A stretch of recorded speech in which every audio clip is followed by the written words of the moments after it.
thinking, you know, it's just $1, it's just $2, but guess what? $1 here, $2 there, 50 cents here, it adds up. It makes a difference. Hi guys, welcome to another episode of Raymond's Quick Quiz. In today's video, we have a special guest. Can we have some drum roll, please? So this is my sister. I'm gonna let her introduce herself.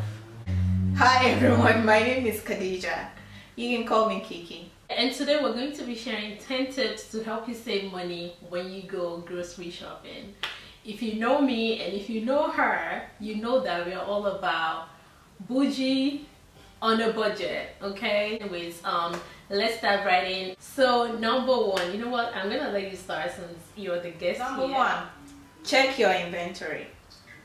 Oh yeah. I feel like in the beginning it's a mistake that I make a lot. Like I go to the grocery store and I'm buying the same things I already have and I'm missing what I actually need.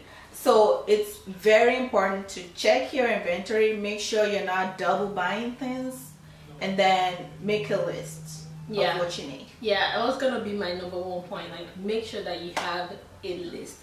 If you're still going grocery shopping without a list, yeah, you need to start by making a list. So that way you're not buying things that you already have, and you're not buying things that you don't need, because that's what happens. And you're not missing things you actually need. Yeah. Have you ever gone to the store for one thing and then you end up buying like 10 things? A billion things. Or then you forget the one thing that you actually need. It's very important. When you check everything, you're able to like know what you're missing, what's almost done. I feel like those are like 2 in 1.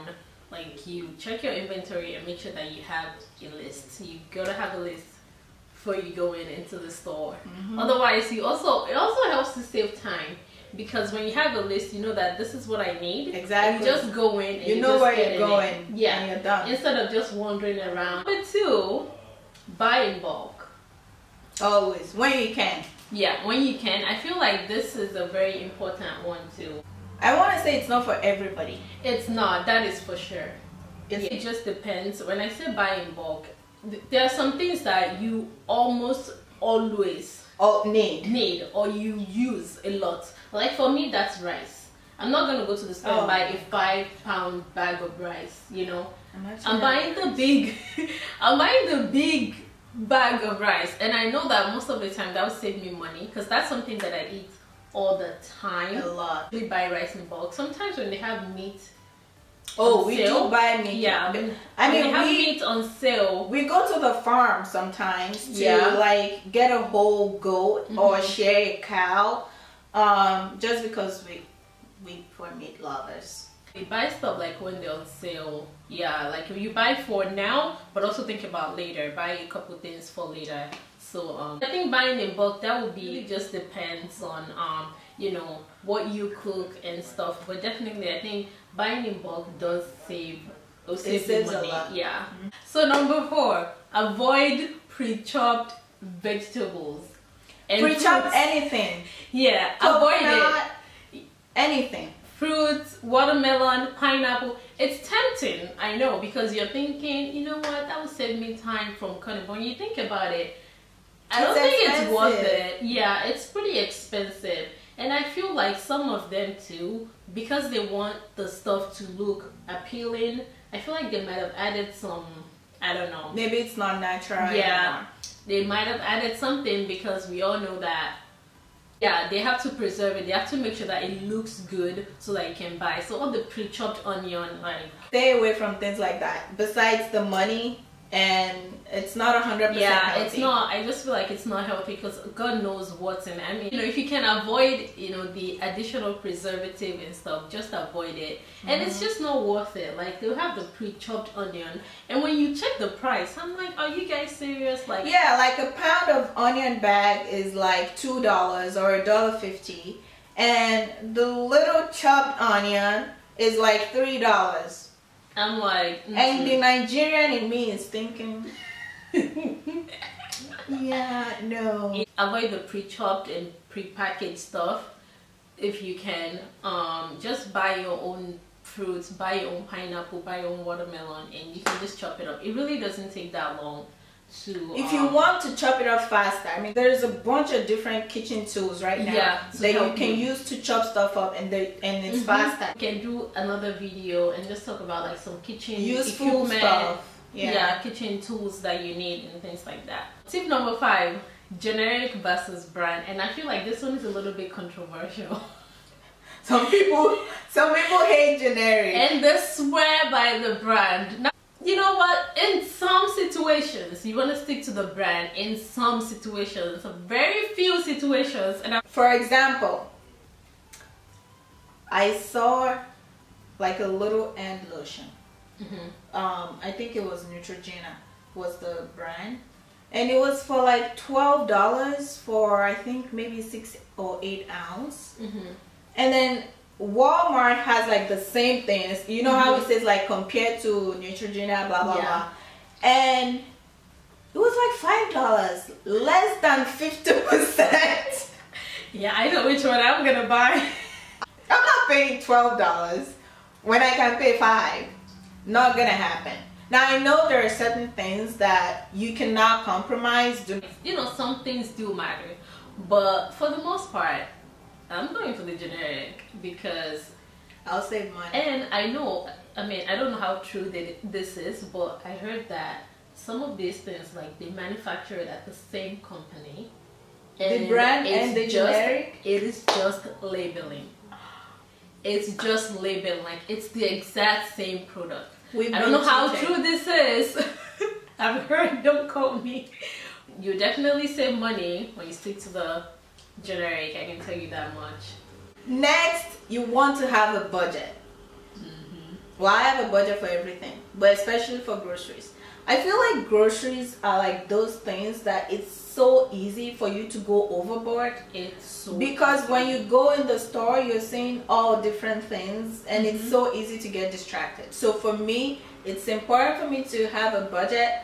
When I'm picking stuff up for the aisles, I am calculating in my mind how much more I can buy for that week. It's important. Have a budget. Make sure you try. Now, I know there are times when you just want to eat shrimp, right? And it's going to blow up your budget. And you want that lobster. It happens. That happens. But you want to make sure for the most part that you have a budget for your grocery items. It kind of keeps you in check and make sure you're not buying things you don't need. And I feel like in general, like, so the next one, you want to look at the sale paper. And I know most grocery stores, they have it in store and also online. So if you want to check it online before you head into the store, you do that. I usually get the paper in the mailbox. I would just grab like the 1 or 2 stores that I usually go to. I'll take a quick scan. It doesn't take a long time, trust me.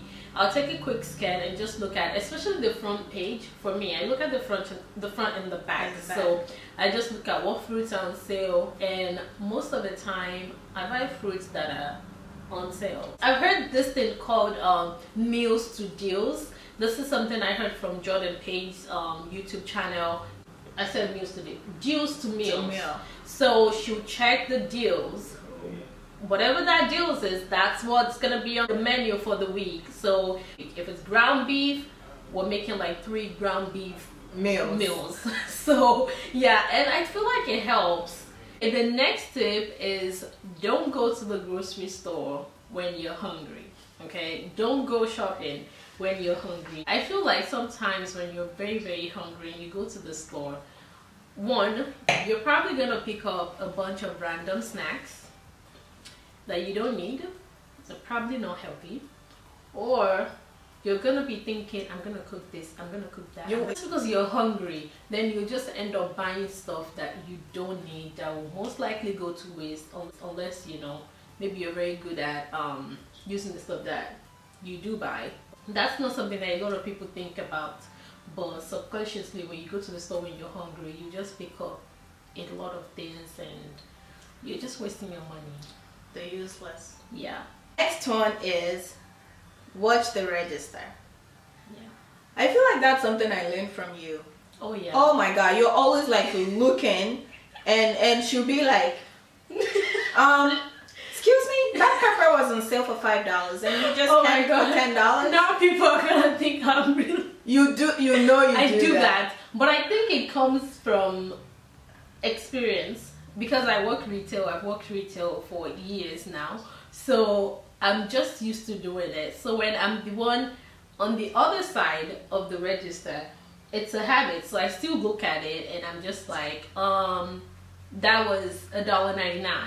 Why is it ringing up $4? And I think it's funny. Make sure that you check the register. Look at that pin pad when they're ringing up things. And also, this goes hand in hand. Check your receipt. After each transaction, whatever, I check my receipt. And now it's something that I've taught my husband. I taught everyone around me. You check the register and you check the receipts, because you'll be surprised. And again, this is coming from a place of just experience, because I know that it happens a lot.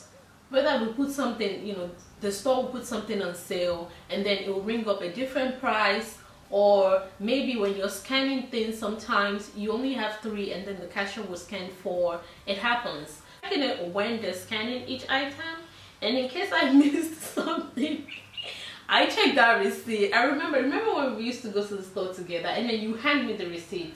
When we're working at the store, my sister would literally hand me the receipt. I'd be like, hey, to just double check it. And that's something that I do now. Now my husband does it and he'll give me the receipt. Like, and I've lost count of how many times that they've rung up something and the price, you know, a different price, or maybe the quantity. Maybe you write like 3 things and discount 5. I'm like, so things like that I always check. But anyways, I remember one time I went to Boston and Kenny and I went to the store.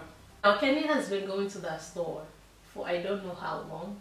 He didn't know that the bags weren't free.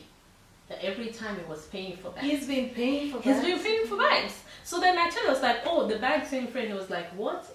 And some places are like that. They'll charge you for bags. So that's how it is in Chicago. In Chicago. So we would. That's another tip actually.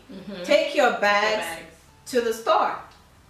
Especially if you have a lot to buy. I can't imagine paying, I think it's like 60 cents or... I don't even remember. I don't know. Yeah. Something like that. But it's like... for each bag. It adds up. And especially if it's like those plastic bags, I feel like it's not even good for the environment anyway. Exactly. So, you know, you're helping the environment, you're saving yourself some money, and just... You can get like sturdy grocery bags. I think we have 10 tips now. That's pretty much it for this video. I hope you learned something. Let us know in the comment section what are some of the ways that you save money when you go grocery shopping. Before we close out this video, we want to say thank you to our special guest. You guys give this video a like, okay? Smash that like button. Let me know. Maybe I'll invite her over again. Like this video, comment down below. Make sure you subscribe if you're not already subscribed to my channel, and click the bell icon so you can get notified whenever I post a new video. See you next time. Bye. Also, don't look here. Look here. I believe me, man. Just have a notebook.